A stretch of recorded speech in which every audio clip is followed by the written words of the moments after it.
introduce our guest this evening. Her name is Deborah Trickett. She's an award-winning container gardener designer. She's worked in gardening industry for over 30 years. You seem too young. From the cradle, I guess.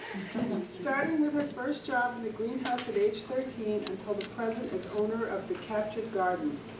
Deborah works with clients throughout New England who want their homes to be beautiful, not typical. By combining unusual plant material and creative design ideas, she creates gardens and containers that are truly one of a kind.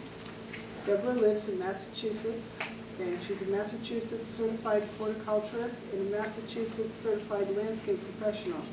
Deborah is a frequent lecturer on creative container gardening, speaking at the New England Spring Flower Show, as well as the Philadelphia International Flower Show. She also teaches classes and workshops at the Arnold Arboretum in Boston. Her work has been featured in the Boston Globe, Garden Gate, New England Home magazines, as well as on TV shows New England Dream Home. And you can find her work. She has a website called thecapturedgarden.com. Yeah. Thank you. As Laura said, I own The Captured Garden, and we're always on the lookout for really cool plants and really neat design ideas. But I want to talk to you tonight about container gardening. Anybody else here love container gardening? Okay. Well, the real name of my talk is jaw-dropping, traffic-stopping, get your neighbors talking containers. But that wasn't going to fit on the screen. So that's the abbreviated version, Creative Approaches to Container Gardening. But what is container gardening? So I Googled it, and it is growing plant material in something other than the ground. Okay? So with that in mind, I think I've been container gardening since kindergarten. We all remember the beans in the cup that your teacher had you do, right? Well, I know too, let's see, it's 7:30. If you're like me, you're getting a little sleepy, so we're going to have some audience participation. You ready? We're going to have a small test. There's no grades. Don't worry about that. I'm going to show you some slides. You tell me if you think it's container gardening, yes or no. Ready? Container gardening, yes or no? Yes. Of course. I got my little pointer here. We have sedums, as we just heard about. We've got a lunchbox, which is a very unusual container, but it's growing in something other than the ground. Container garden. No.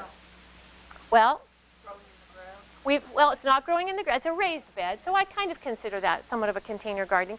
Would it help you if I told you this was February? Yeah. February where? Yeah, exactly. Not in Florida. This is February in New England. So, does that make you a little suspicious? Yes, these are fake. And I tell you, this was, as you can see from this sign, this was at the gas station in the town that I used to live in. And I'm convinced this guy almost caused accidents because people would be driving by and all of a sudden they go, you know, and you see these bright yellow flowers. So this is not a container garden. This stuff is not really alive. Container garden. You think? Look carefully at that geranium. I think this is also February, too. I probably should tell you. So, yes, a container, nothing really growing in it. Container gardening. This is my pot. This is one of my favorite pots. I am a big galvanized metal kind of gal. And what I do in the spring is I plant baby lettuces. I just get a bunch of mixes, throw them in there, grow them, put it by the kitchen door, snip, snip, instant salad. So that's a container garden, and you'll see that container a little bit later. Container garden? You guys recognize the gas station. You know. I'm not going to fool you again, am I? Okay, so that's not a container garden. Let's talk about the containers real quickly, though. So you're awake now, right? Everybody's awake? We know what is a container garden. Let's just talk briefly about the container, and we'll go a little bit quickly over materials. So we all know this is terracotta, one of my favorite types of materials for container gardens. It's great because it's got aged patina. It comes in a lot of different shapes, a lot of different styles. I think its benefit is also a con, if you will. The walls of terracotta are very porous, which allows a lot of airflow, which is great for some plants. I only grow my basil in terracotta. A lot of your Mediterranean plants, your rosemaries, your lavenders, this is a great material because it allows the air to go through, and because they don't like to have wet roots. But the very fact that the air goes through means what? They dry out quickly. So that's one of the problems with terracotta. It dries out pretty fast. And the other thing is it's not winterproof. Do we all know that? Have we all learned the hard way? Yes. So not winterproof either. If you do like terracotta, and I especially like, I love the patina on it. One of the things you can do if you buy a new pot is paint sour milk or buttermilk or yogurt on it, and it helps it to age quicker. But terracotta is not necessarily the choice that I would make, the first choice when I'm looking at a material for a container. Wood is another great material. The nice thing is it can be stained or painted to go with your house. A drawback is it's really kind of limited as to what kind of shapes you can have. Most of them tend to be square, and it will require some kind of maintenance. We oftentimes like to plant in wine boxes, the wine crates, and those are great, but they're only going to last a couple years. So, stone, another beautiful material, and you can see you go everywhere from very ornate, old-fashioned to very sleek and contemporary. So stone is a great material. As far as some of its cons, very heavy. Anybody have stone planters? You move them once, am I right? I have this client, and she's got the big urns, the big pillars, and she's got these huge pots. And I said, yeah, we're going to put those in the center the first time because we don't want to keep moving them around. Very, very heavy, and also borderline on the winterproof. I'm very careful when I plant stone. I have a lot of clients that have the Campagna, and some insist that before winter we take all the soil out. There are others who have planted in and left it over the winter, and so far we've not had any cracking, but I don't often recommend this through the winter because you just never know with the stone. Unlike the metal, you can have a metal container that will last through the winter. It's not going to be a problem if it gets frost or gets frozen. The one problem I see with metal, though, is rust. Oftentimes you can get rust, you can get scratches, you can get dents. The problem with metal, too, if you have a bluestone patio, something like that, and you have the metal right on the patio and it starts to rust, it's going to stain your stone. So I always tell people, even the cast iron urns, don't ever have those in direct contact with your stone. Always shim them up a little bit. And what do you think I use? Because I'm cheap. Let me just qualify that. No, I don't use plastic, but I hate those little pot feet. I don't like those because to me they draw attention to themselves. I want you looking at the beautiful container, not the stuff at the base. So I go to a home improvement store and I just buy tiles, little tiles that you get, and they're about this thick, and you can get them in grays or tans. You can go to a garden center and pay a lot more, but you can go to a home improvement store and get something just to shim your pot up. So that's typically what I use. My favorite material, synthetics, also known as plastic. But look at the variety here. You have everything from very contemporary to more traditional to, looking like terracotta. Many, many times when I'm doing my demonstrations, people will say, where'd you get that terracotta pot? And I'll say, oh, but it's not terracotta. It's synthetic. But nowadays, they look so real. I think all the pros of the previous materials the synthetics have. And with the additional benefit is that they're winterproof and they're lightweight. Just to give you a quick example, we do a lot of roof gardens in Boston. A new roof garden that we picked up, we brought up all our own planters. They were all the lightweight synthetics, so we could move them around easily. I was so grateful. It was easier to get them up in the elevator, all that. We also inherited another garden on Beacon Street, and she already had her planters in place. And she had the big, heavy, glazed terracotta pots. And of course, one of them had cracked, and then the plant had died, so she wanted me to remove it. It was heavy. It was so heavy. And her elevator is one of those, I always think of the Pink Panther. You know the little elevators that they're this wide and then they have the sliding door? So you couldn't even get the pot in there. We had to break the pot up, just very heavy. So if you're doing something where weight is a problem, stick with the synthetic. Once again, very, very frost-proof. But to me, if your container garden, think of the word container as half the equation, why not use something fun? This is a great example of an edible container garden. We've got Swiss chard, there's basil, there's parsley, there's sage. This is a galvanized metal chicken feeder. How fun is that? Now, it would look great, I'm sure, in a terracotta pot or a regular pot, but why not add a little bit of a twist by putting a fun container on there? This is another container. Seriously, this is from a restaurant that we go to eat often, and they serve their pizzas on it. And so I asked the owner, can we have a couple of those cans? I think he thought I was crazy, but he did give them to me. So here's just a very simple fall arrangement that I put together, and like I said, it would look fine in a pot, but doesn't this just add a little bit to it? And I talked to Laura. I know you guys do plant sales. I used to work in advertising, so I know that packaging sells, right? So if you had your plants and you put them in things like this, maybe you could charge 50 cents more. I'm just saying. So this is not my picture. I want to, this is not our work, but look at this little bread box. Doesn't it make that whole arrangement look so sweet? Now, if you're like me, if you go up in your attic, you probably have piles of old baskets or, just stuff like that. Rather than go to the store and spend more money, dig out what you have and reuse something. Let's go green and not be wasteful.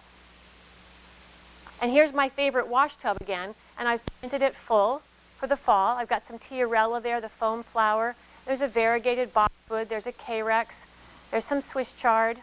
But that's a great container, and it's nice and big. When I do my containers, I like to put a lot in them, so I always try to make them as big as possible.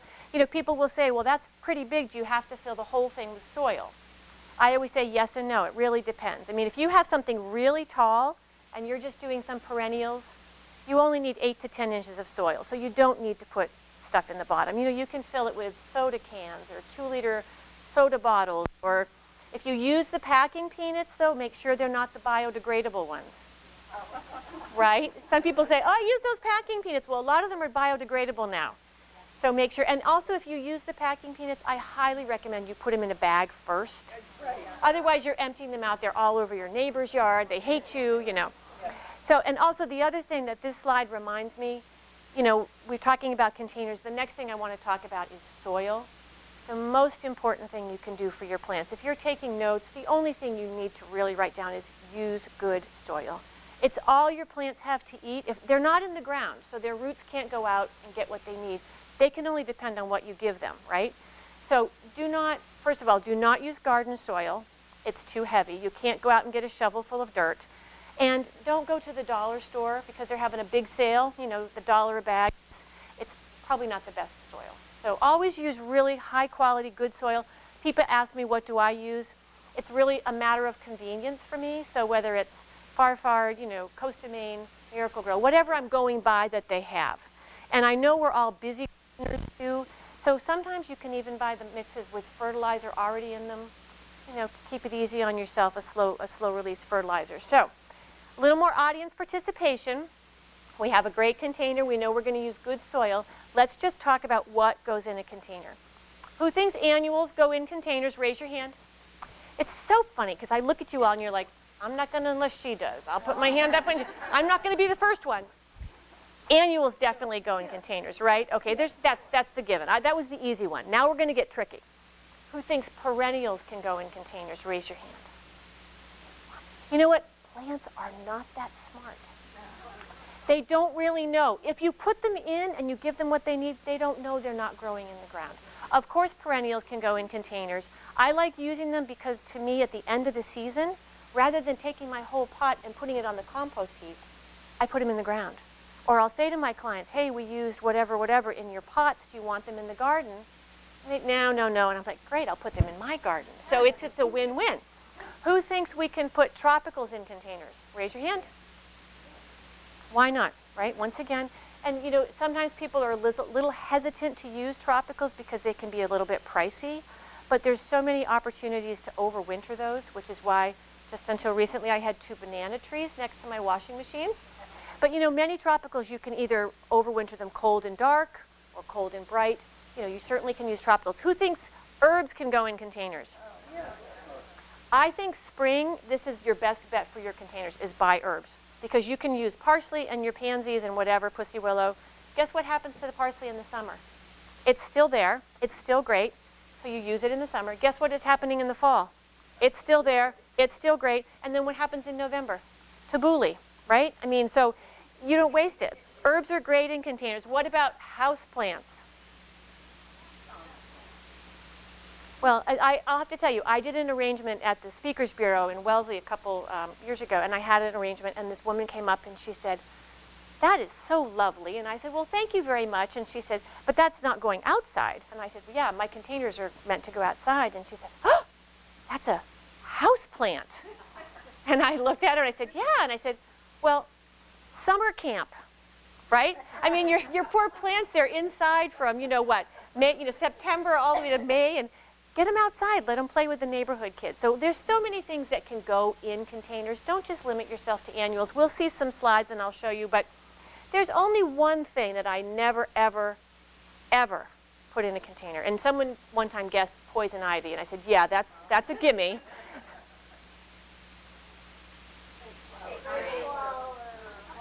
No silk flowers, please. No silk. First of all, once again, probably February, right? You're not fooling anybody. And really, there are no blue tulips. So if you're going to try to fool me, at least use something that is growing in nature. I always say no silk flowers. I understand this is a hard time of year because our winter stuff is looking tired, but it's really still too early to plant. And even as I always say this, full confession, my aunt who lives on the Cape, I'm driving down her long driveway and I'm thinking, wow, they are way ahead of us. And I'm looking in the woods and I'm seeing all these blooming things and I'm thinking, wow, Aunt Mary, way to go. And then I see the tag blowing. It says, so I say to her, Aunt Mary, how can I tell garden clubs not to use silk flowers when you're using silk flowers? And she looks at me and she's very naughty. She says, well, the deer don't eat them. Which is true, which is true. She has the most beautiful peony and they never get mildew. I mean, it's amazing. But yeah, no silk flowers. Okay, so let's recap. We know we're going to get a great container. We're going to fill it with great soil. We know that anything can go in that we want, right? So we go to the garden centers. And I know, you guys are gardeners. I know this is going to happen. You go in with, I'm going to just pick up one or two things. Yeah, okay, see, yeah, you know where we're going. And the thing is, those garden center people, they are marketing geniuses. Oh, they're not dumb. They purposely put the most beautiful, smelly stuff right here, right? And you walk in, and then you kind of black out. And you come out an hour later, and you've got this huge bill. You're stuffing stuff in your car. You're hiding receipts from your husband. You don't know what came over you, right? And then you might often come out with something that looks like this. Now, maybe you think that's pretty. To me, that looks like someone who just kind of went in and went, and grabbed everything, and then said, I have to plant it, and put it all together. So, and this is just my humble opinion. So this is the nice thing about container gardening. You plant what you like. But to me, these two things right there make my teeth go on edge. So before you go, I'm going to give you some hints. Before you go to your garden center, plan and then plant. Okay, if you plan first and then plant, you'll avoid all those problems. And I think when it comes to planting, two of the most important things you want to think about, where is your container going to be seen? If you have an island in town that you take care of, or your house sits back on a hill, it's not where you're going to buy 4-inch material with the nuance of a purple stem, because nobody's going to ever notice that, right? If you're going by at 40 miles an hour, you have to go big, you have to go bold. And you can do that with contrasting colors or larger material, right? The second thing to keep in mind is your background. If you have a white background, and even now you put pussy willow out there, are you going to really pick up on the pussy willow that much? Probably not. Same thing if you have a red brick colonial and you do a Pennisetum rubrum, that purple grass, you're going to lose it. So keep in mind your background. It's going to be really important. I only tell you that because I've made that mistake. But this container, to me, it's not mine, but I think it was not, they weren't planned. There was no plan before they went planting. And I think another thing is when you have a very busy pot like this is, keep the top simple, and vice versa. If you have a very simple pot, do more. What happens in this slide to me is your eye doesn't know where the focal point is. And also, I can't even really tell. There's allium up here, but it's just, because of the background, I can't really tell where the composition is. And another good point, and I'll mention this now, I often mention it later, but if you have a container or even a part of your garden that you're wondering about, I also do another lecture on contrast, take a picture in black and white. If you strip the color out of something, you will see if it's still interesting. And if it is, good for you. And if it's not, you need to add some more contrast. And one of the best ways for contrast is color. We'll talk about other ways of contrasting too, but opposite the color wheel, most contrast, close by, analogous, is more complementary colors. So the opposite of red is green, and the opposite of green is red, catching on. Opposite of blue is orange.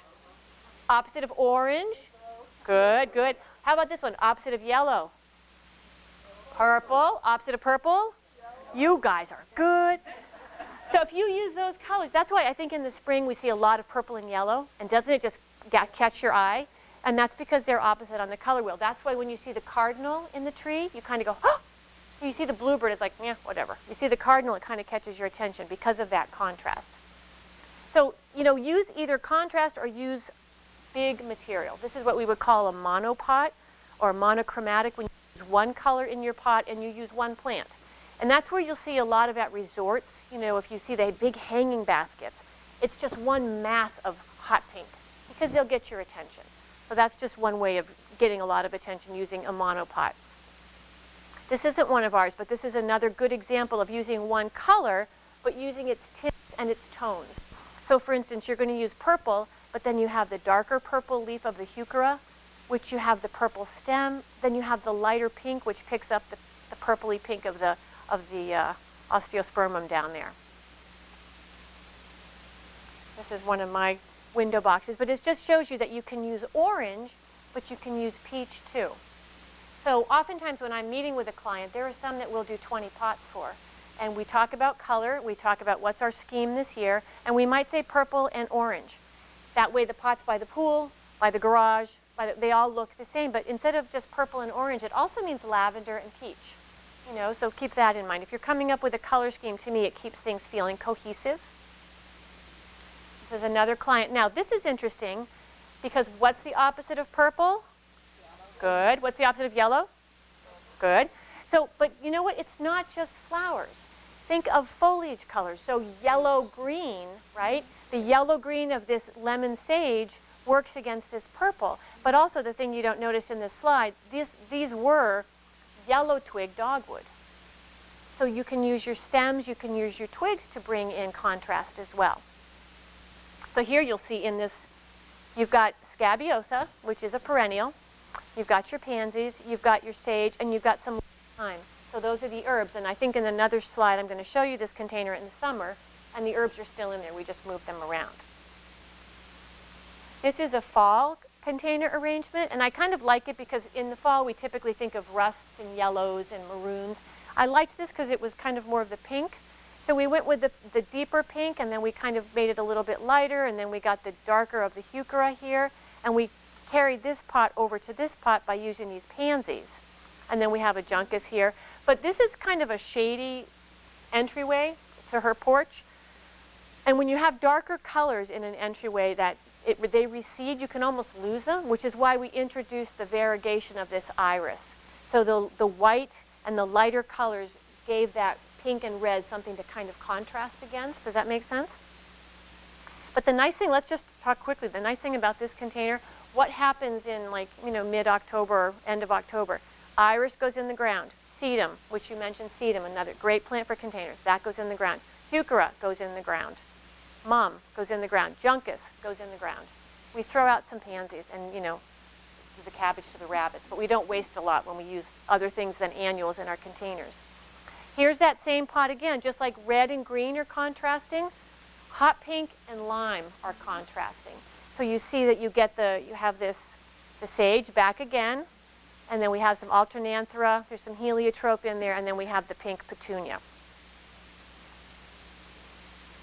This is a roof garden that we do in Boston by the Theater District. And I'm mentioning this too for a couple reasons. First of all, my other lecture, Crazy for Coleus, I told Laura I would mention some of my favorite Coleus. Anybody here crazy for Coleus? Love Coleus. If you're not, talk to me because I'll get you there. But anyways, this is a very windy situation, so we have to be careful because Coleus is not particularly wind tolerant. But what I love about this planter, it'll show you exactly what I talked about as far as what you can include. So look at boxwood, an evergreen shrub, right? Boxwood, boxwood, boxwood. Canna, a tropical, right? This is Chasmanthium, sea oats, it's a grass, perennial. And then we have a few annuals here. Now the nice thing about using these boxwoods, and if you have a large window box, it's nice to use some kind of an evergreen because I call that the bones. So you don't have to recreate the wheel every single time. The boxwood is nice too because it protects the coleus a bit from the wind. But if you have evergreens in your containers, if your containers are big enough, you have a really good chance of overwintering them if they're hardy to about 2 zones colder. So if we're about a zone 6 here, find an evergreen or even a shrub or whatever that's hardy to about a zone 4. You have a very good chance of getting it through the winter. Just make sure that it's well watered, going in. This is a note. If once we've talked about color, that's one way of getting contrast. After color comes texture. more contrasting texture. This is one of my gardens. So here we have the hosta leaf with the bishop's coat, and then we have some sedum here. All different leaf shapes and different textures to keep it interesting. So I actually have a picture of this in black and white. Do you think it's interesting? It is, because it doesn't really need flowers. It doesn't need anything. It has a lot of contrast in there to provide the interest. And truthfully, as much as I love flowers, I think we all do, you want to have to deadhead. You want to be a slave. I mean, tell you what, when I get home at night after being in my clients' gardens for 12 hours, and I sit down in my garden, I just want to have a glass of wine. I don't want to be out there with the snippers and doing all this. So I think if you do containers or gardens where there's an emphasis on beautiful foliage, it looks good all the time. So this is another roof garden in Boston, but look at the beautiful differences in texture. You have the coarse heuchera, the coral bells here, contrasted with the microbiota, and then this is corydalus, which is kind of like a bleeding heart, got the same kind of a look. But even the fact that, and this is a little bit of a hellebore peeking out, I think. These are all in containers. This is all a planter. But you have a little bit of a flower there, but if you didn't even have that, it's still interesting. Now what do we think of this container? Be honest, not mine. It is a big container. Now, I think that they got it right as far as varying the leaves, okay? So you have round leaves, you have strappy leaves, you have blade-like leaves. The thing that I think they missed on this one, I don't see a contrast in texture. Because I mean, even if you don't use color, say this was in black and white, do you see how everything feels very fine and wispy? So it's kind of blurry to me. I think if you had a big bold, what if you had a banana plant in there? Or you had a canna, you have a big bold leaf, because this is just all very wispy and frou-frou, and I need something to balance that. So that's where I find that that's not making it for me. This is a client I have who goes to Chatham for the summer, and so she doesn't want to be bothered with flowers. She doesn't want to have a lot of high maintenance. So what did we do? We said, let's go with greens. Let's go with low maintenance stuff. At this point, it was a kind of a shady window box. Let's see what we have. We have a fern, which is, what, a house plant? I'm such a rebel. And then we have oak philodendron, also a house plant. Have some ivy. Anybody know what this is? That's what it looks like a fig, but no, it's an oak leaf hydrangea. The nice thing is you'll find a lot of growers now, maybe they're finally catching on, they're making things smaller. So you can use, if you find these little small shrubs, you can put them in your window boxes or your container. And then lastly, here we have lamium. So what happens to this window box at the end of the season? Really? In the ground, or my ground. Her ground or my ground, it's her choice. Lamium. In the house if she wants it. In the house if she wants it. The ivy, she can bring it in the house, or we can see if we can keep it through the fall. But you see, by not just using annuals, you're not wasting as much. And I look like a hero to my clients because they say, well, that's how much that window box cost, but gosh, every year my garden gets bigger, right? So here's another one. This is not ours, and I know you already mentioned the thriller, filler, and spiller. So we're all familiar with that recipe. Here's your thriller, your big plant. Your filler is your medium plant, and your spiller comes over the edge. This is where I want to talk about growth habit. And this is why it's important to know what your plants are going to do. You really do need to know, because when you go to the nursery and it's a little 4-inch pot, you don't know if it's going to turn out to be that big, right? So you need to know what it's going to look like. I think there's a couple ways of figuring that out. You go to your local nursery. Do you have a good local nursery here? Make friends with the people who work there. Bring them brownies or beer, whatever. But I always say a local nursery where you make a friend is the best thing, because they'll be able to tell you, oh, you don't want that, it's going to get huge. Or we're getting a shipment and there's 2 of them coming in, I'll put one aside. And even as a garden club, if you have an interest, for instance, I spoke on coleus last week, and the club said, where do we get good coleus? Band together and march into that garden center and say, my garden club is interested in this type of coleus, can you get it for us? I think a good local nursery is great. And also the internet. If you're interested in a plant, Google it, and then Google the images, because you'll see how it looks apart from just the little 4-inch pot. Because I always say they're like kids. When they're small, you kind of look at them and you go, doctor, lawyer, convict. You don't really know when they're little, right? It's the same thing with plants. So this is another, I love coleus, just love, love, love. This is another of the thriller, the filler, and the spiller idea. And what I want to show you about this, what's nice about this, look at how beautifully they worked with their container. You've got this echo, and it's not in your face, but it's kind of like the back of this leaf is almost the same color as that. So, you know, when we were talking about contrast earlier, we said the opposite of orange is blue and the opposite of blue is orange. Maybe there's not a lot of true blue flowers, but what if you have a blue container and you use orange flowers? Use your container to give you that contrast. You can do that as well. So this is one of mine, and once again, another coleus. Love, love, love.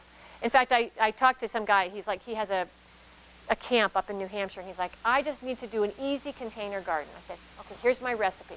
Find a coleus you love, find a grass, and find a million bells. You know, the little calibrachoa. Find a great coleus will give you that color, a grass will give you a different leaf shape, and a million bells will spill over. Very simple.